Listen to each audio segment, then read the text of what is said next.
안녕하세요. JTV 예배자의 삶 채널입니다. 이번 시간은 열처녀 비유 두 번째 시간입니다. 네, 예비된 기름이 무엇인가? 이 예비된 기름이 없어서 다섯 처녀는 신랑과 함께 들어가지 못했습니다. 문이 닫혔죠. 그래서 그 이야기를 계속 이어가기 위해서 두 단어를 이 두 단어가 사용된 성경 구절을 다시 보도록 하겠습니다. 이 클리오와 엘라이온이 사용된 성경 구절에는요, 본문 4절을 먼저 읽습니다. 그러나 지혜로운 처녀들은 자기 등불과 함께 통에 든 올리브 기름을 가져갔다 할 때 이 올리브는요, 엘라이온이 사용되었어요. 그리고 이 탈무드에서 올리브 기름은요, 영적 깨달음을 주는 토라의 지식을 상징합니다.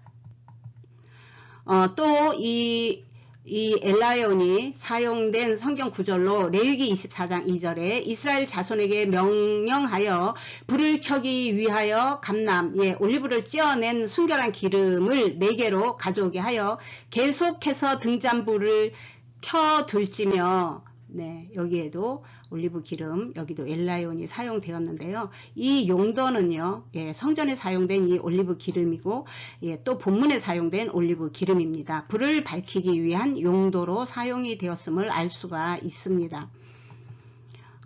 그리고 이 기름이 성령이다 라고 말씀하시는 이 성경 구절들 중에서 단어는 사용할 수가 없고요. 앞에서 사용한 것을 그대로 사용하면 사도행전 10장 38절에 하나님이 나사렛 예수에게 성령과 능력을 기름 붓듯 하셨으니 할 때 이 기름과 성령이 동시에 나오기 때문에 이게 기름이 성령이다 라고 많은 해석들을 하는 구절 중에 하나예요. 그래서 그러나 여기에 기름은요, 클리오, 동사 클리오가 사용되었습니다. 불을 밝히는 데 사용한 엘라이온 명사 단어가 사용되지 않았어요. 그리고 또 하나 누가복음 4장 18절에 주의 성령이 내게 임하셨으니 이는 가난한 자들에게 복음을 전하게 하시려고 내게 기름을 부사할 때 이 기름은 클리오 동사가 사용되었습니다. 그리고 이 두 말씀은요, 이사야서 61장 1절의 말씀을 인용한 것이에요. 그런데 여러분 자세히 보십시오. 자, 성령 기름 있지 않냐? 네, 그런데 이 기름은 그 불을 밝히는 데 사용하는 단어 엘라이온이 아니고요. 기름 붓다 할 때 사용하는 동사 클리오입니다. 그런데 더 중요한 것은요. 여기서 성령이 내게 임할 때에 이는 목적이요 복음을 전하기 위한 것이라고 해요. 그런데 이 복음을 전하는데 가난한 자에게 우리가 팔복을 할 때 첫 번째 말씀을 드렸죠. 심령이 가난한 자. 이거는 영적 가난을 말하는 것입니다. 그러니까 영적 가난한 자는요. 그 예수님이 없어서 애통하는 거예요. 예수님이 없어서 자기가 파산된 심령이 된 거예요. 그런 자들에게 말씀으로 채워주라는 것이에요. 말씀을 전하라는 것이에요. 그러므로 이 기름은요. 불을 밝힐 때 쓰는 엘라이온이 절대 아닙니다. 그래서 이것을요, 이 용도는요, 이 기름 클리오를, 이 머리에다 기름 부을 그 목적은요, 하나님의 권위와 통치권 위임을 하기 위한 의식을 할 때 행해지는 거예요. 왕들을 세울 때, 제사장, 선지자를 세울 때. 왕들에게는 통치권이 필요하고요. 또 선지자나 제사장에게는 영적인 권위가 필요하죠. 그래야 인정을 하는 거잖아요. 그리고 위임을 하는 거잖아요. 이 사람들의 일은 왕을 제외하고 이 사람들의 일은요. 예언도 하고 말씀을 가르치는, 말씀을 전하는 일이에요. 오늘날도 그래서 목사님들 안수하잖아요. 그 위임을 위해서, 영적인 권위를 위해서. 그리고 장로님들, 권사님들, 안수집사님들 다 이 의식을 하죠. 그럴 때 사용하는 게 성령의 기름 부음, 이런 것들이 여기서 사용하는 게 불을 밝히는 용도가 아니라 복음을 전하게 하기 위한 용도라는 것입니다. 또 이제 이 8절에 예언도 패하고 방언도 그치고 지식도 패하리라. 고린도전서 13장 1절에서부터 13절에 있는 사랑장이라고 하는 건데요.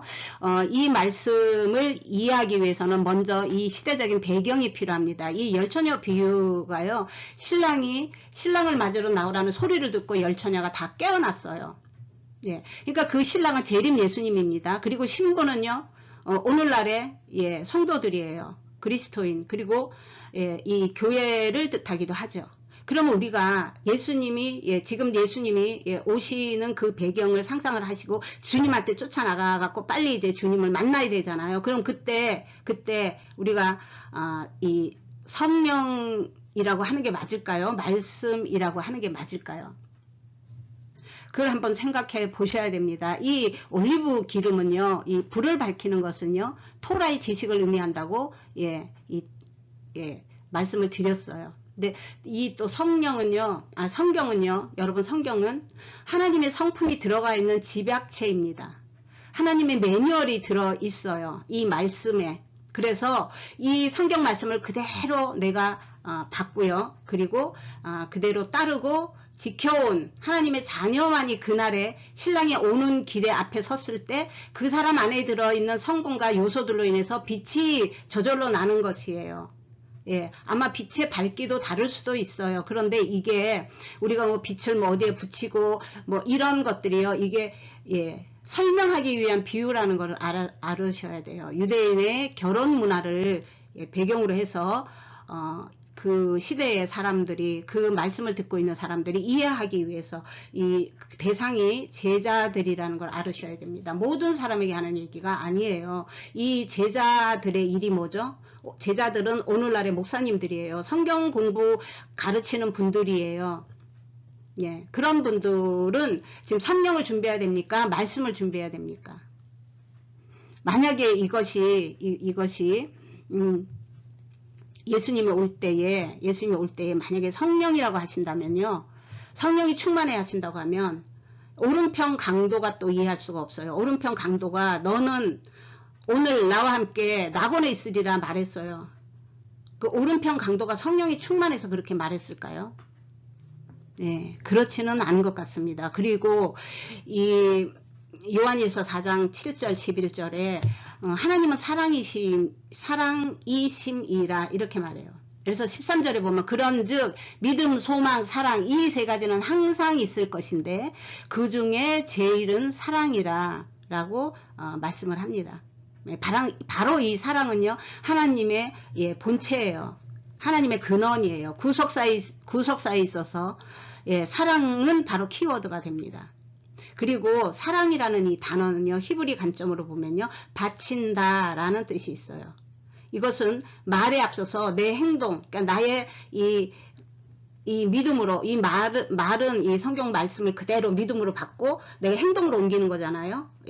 그대로 나의 행동, 나의 삶이 하나님께 바쳐진다는 뜻을 내포하고 있습니다. 그래서 이 기름이 성령이라고 했을 때는 또 하나 의문점이 생겨요. 오늘 본문에 보니까 이 다섯처녀한테 파는 자한테 가서 사라 그래요. 이 성령이 뭐 사고 파는 것이 이해가 안 되더라고요. 그리고 또 준비한 10절에 준비한 다섯처녀는 신랑과 함께 들어가요. 성령을 준비해야 되는 것일까요? 만약에 이 기름이 성령이 아니라 말씀이라고 한다면요.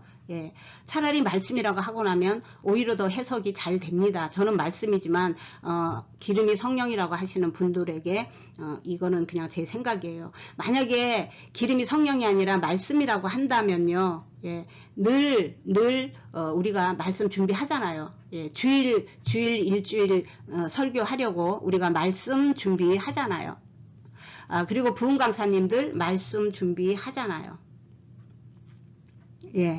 그리고 또 유대인들은 이 시편 1편에 복 있는 자는 하나님 말씀을 늘 묵상하는 자라 그랬어요. 그래서 그 묵상이 제가 원어로 하가이며 그것은 소가 새김질을 하듯이 날마다 꺼내서 다시 또 씹고 하는데 이것은 내 영과 혼에 날마다 이 묵상하고 읊조리고 되뇌이고 하면서 내 영과 혼에 들려주는 소리라고 했어요. 내 귀가 듣는 것이라고 했어요. 그래서 그게 날마다 할 때 복이 있다고 시편 1편에 말하고 있습니다. 그래서 유대인들은요 또 지금도 세상 사람들이 다 이상하게 볼지 모르지만 그들은 오늘날까지도 미간에 붙이고 손목에 메고 다닙니다. 이거는 이 말씀이 전체적인 것이고 말씀이 오직 유일한 것이라는, 그리고 하나님과 함께 말씀과 함께 하신다는 그 의미를 가지고 있는 것입니다. 그래서 우리가 이 말씀은요, 이 말씀은 예, 마지막으로 이 말씀은요, 시편 119편에 105절에 주의 말씀은 내 발의 등불이요 내 길의 빛이니이다 라는 말씀을 여러분에게 드립니다. 뭐라고요? 말씀이 바로 이 성경이 내가 걸어가는 인생길에 등불이 되어주고 함정에 빠지지 않도록 빛이 되어주고, 예, 이 영적인 거 말하는 겁니다. 물론 내 인생길에도, 육신의 인생길에도 하나님의 도움이 있지만요, 성경은 이 한 세상, 짧은 세상 사는 육신의 것들이 아니고 대부분 영적인 것들로 말하고 있습니다. 예, 포커스가 그쪽으로 가면 성경 해석이 훨씬 더 쉽습니다. 또 열처녀 비유에서 슬기로운 자, 지혜로운, 미련한 자 할 때에 이 동일한 단어가 사용된 성경 구절이 있습니다. 마태복음 7장 24, 26절에 그러므로 누구든지 나의 이 말을 듣고 행하는 자는, 자, 나의 이 말이 뭐죠? 예, 말씀이잖아요. 예, 성경 말씀. 그 집을 반석 위에 지은 지혜로운 사람 같으리니 나의 이 말을 듣고 행하지 아니하는 자는 그 집을 모래 위에 지은 어리석은 사람 같으리니, 네, 여기서 열처녀에서는 기름을 준비했냐 안 했냐에 따라서 슬기로운 미련한 자로, 예, 이렇게 나누었지만 여기서는 나의 이 말을 듣고 행하는 자와 행하지 않는 자를 지혜로운 자, 어리석은 자로 이렇게 분류를 했습니다. 이 동일한 단어가 사용되었음에도 불구하고, 예, 물론 우리 한글 성경에는 살짝 다르지만요, 이 뜻이 동일합니다. 예, 동일한, 예, 이 단어가 사용되었어요. 그러나 우리는요, 성령이라는 선지식 때문에, 예, 이 말이, 예, 이 말씀, 나의 이 말을 듣고 할 때 이 말씀이요, 들어오지 않았을 수가 있어요. 그래서, 예, 기름이 성령이다 라고 너무, 예, 박혀버려서 그랬을 거라고 저는 생각합니다. 또 로마서 8장 9절에 만일 너희 속에 하나님의 영이 거하시면 너희가 육신에 있지 아니하고 영에 있나니 누구든지 그리스도의 영, 이 진리의 영이 없으면 그리스도의 사람이 아니다. 지금 신랑이로다 소리를 듣고 다 주님 앞에 나갔을 때 우리가 염소가 양의 옷을 멋지게 차려입어도요, 예, 우리는 모르지만 주님은 다 아시죠.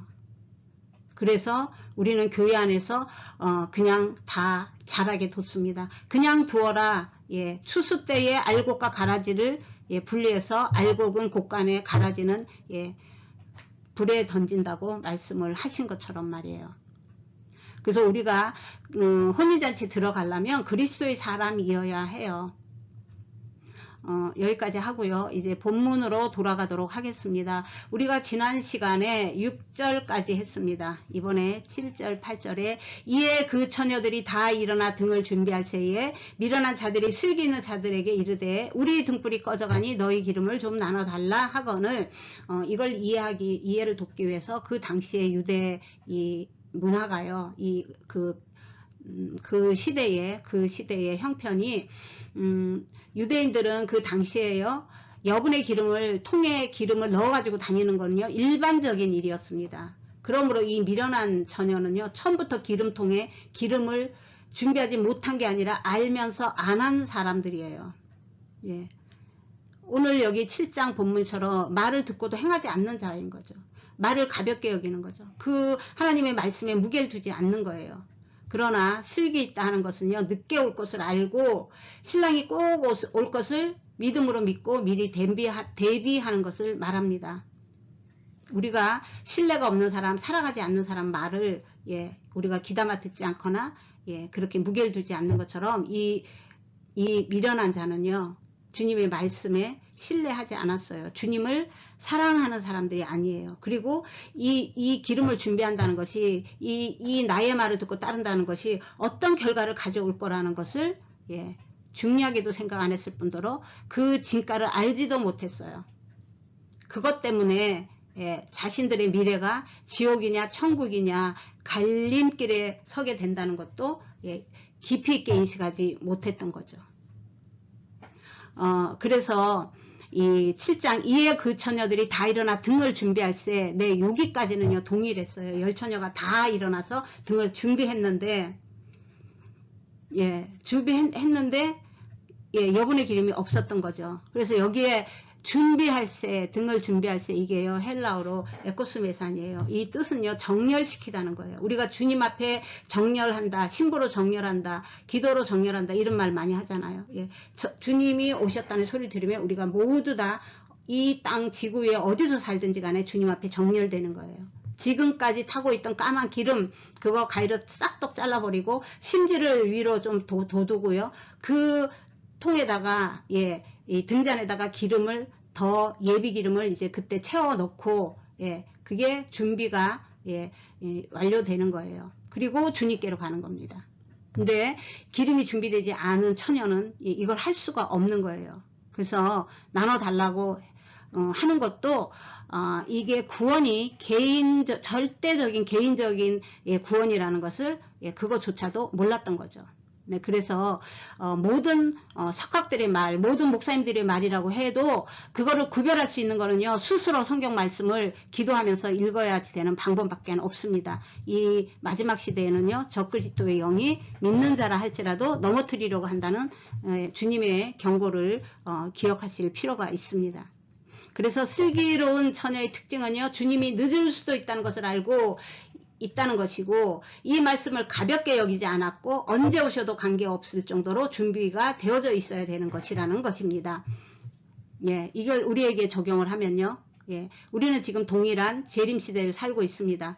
모든 성경 연구가들이 다 이 시대, 그리고 이 시대에 지금 일어나는 모든 현실적인 일을 보면서 이제 마지막 때가 되었다라고, 주님 오실 때가 임박해지고 져가고 있다라는 것에 대부분 동의를 합니다.